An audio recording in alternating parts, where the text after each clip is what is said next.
சென்னை வண்ணாரப்பேட்டையில் தொடர்ந்து பெய்த கனமழையால் திருவொற்றியூர் நெடுஞ்சாலையில் மழைநீர் தேங்கியது. இதை பற்றின மேலும் விவரங்களை தருகிறார். டிசம்பர் மாத இறுதியில்தான் கனமழை பெய்யும் என்று எதிர்பார்க்கப்பட்டது. ஆனால் தற்பொழுது நவம்பர் இறுதியில் கனமழை பெய்ய தொடங்கும்.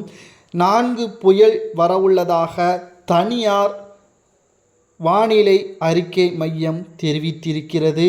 இதை பற்றி தான் இந்த வீடியோவில் முழுமையாக பார்க்க போகிறோம். பள்ளி கல்லூரிகளுக்கு தொடர்ச்சியான விடுமுறை அளிக்க வேண்டும் என்று தனியார் வானிலை மையம் தெரிவித்திருக்கிறது. எப்பொழுதுமே அரசு வானிலை மையம் கடைசி நேரத்தில் தான் தெரிவிக்கும். ஆனால் தனியார் வானிலை மையமானது ஏற்கனவே முன்கூட்டி துல்லியமாக வெளியிடக்கூடிய வகையில் அதன் டெக்னாலஜி வளர்ந்திருக்கக்கூடிய நிலையில் அரசு வெளியிடுவதற்கு முன்பாகவே தற்பொழுது வெளியிட்டிருக்கக்கூடிய வானிலை மையம் கொண்டுள்ள அறிக்கையை இந்த வீடியோவில் நாம் முழுமையாக பார்க்க போகிறோம். சென்னை மற்றும் புறநகர் பகுதியில் இன்று காலை முதலே பரவலாக மிதமான கனமழை பெய்து வரும் நிலையில் தனியார் வானிலை ஆய்வாளர் பிரதீப் ஜான் இன்று முதல் 5 நாட்களுக்கு பலத்த மழை பெய்ய வாய்ப்புள்ளதாக பிரதீப் ஜான் தெரிவித்துள்ளார்.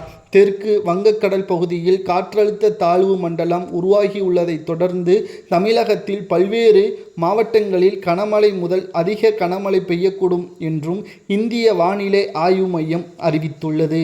இன்று மயிலாடுதுறை, நாகப்பட்டினம், திருவாரூர் மாவட்டங்களிலும் நாளை கடலூர் மற்றும் மயிலாடுதுறை மாவட்டங்களிலும் சில இடங்களில் 20 சென்டிமீட்டருக்கும் கூடுதலாக மழை பெய்யும் என்பதால் அதனை எதிர்கொள்ள முன்னெச்சரிக்கை நடவடிக்கைகள் மேற்கொள்ளப்பட உள்ளதாகவும் சென்னை உள்பட பல மாவட்டங்களில் இன்று முதல் அடுத்த 3 நாட்களுக்கு மிதமான முதல் கனமழை பெய்ய வாய்ப்பு இருப்பதாகவும் தெரிவித்துள்ளார். இதன் காரணமாக மீனவர்கள் கடலுக்குள் செல்ல வேண்டாம் என்றும், இதைத் தொடர்ந்து டெல்டா மாவட்டங்களில் நேற்று முதல் கனமழை பெய்து வரும் நிலையில் சென்னை மற்றும் புறநகர் பகுதிகளில் நேற்று இரவு முதலே விட்டுவிட்டு மழை பெய்து வருகிறது. சென்னையில் இன்று காலை முதலே வானம் மேகமூட்டத்துடன் காணப்பட்ட நிலையில் காலை 9 மணி முதல் பல இடங்களில் பரவலாக தற்பொழுது வரை லேசான முதல் கனமழை பெய்து வருகிறது. இதனால் சாலைகளில் தண்ணீர் தேங்குவதால் வாகன ஓட்டிகள் முன் விளக்கை போட்டுக்கொண்டே பயணம் செய்து வருகிறார்கள். சில இடங்களில் மெட்ரோ பணிகள் நடைபெற்று வருவதால் அந்த பகுதியில் வாகன ஓட்டிகள் மழையில் நனைந்து அவதிப்படுவதாகவும் தகவல்கள் வெளியாகியுள்ளது. மேலும் குறிப்பாக டெல்டா, நாகை, மயிலாடுதுறை, காரைக்கால், தஞ்சாவூர் மற்றும் ராமநாதபுரம் மாவட்டங்கள் இன்று அதிக கனமழை எதிர்பார்க்கலாம் என்றும் இன்று இரவு அதிக அளவு மழை பெய்யும் என்றும் கூறப்படுகிறது.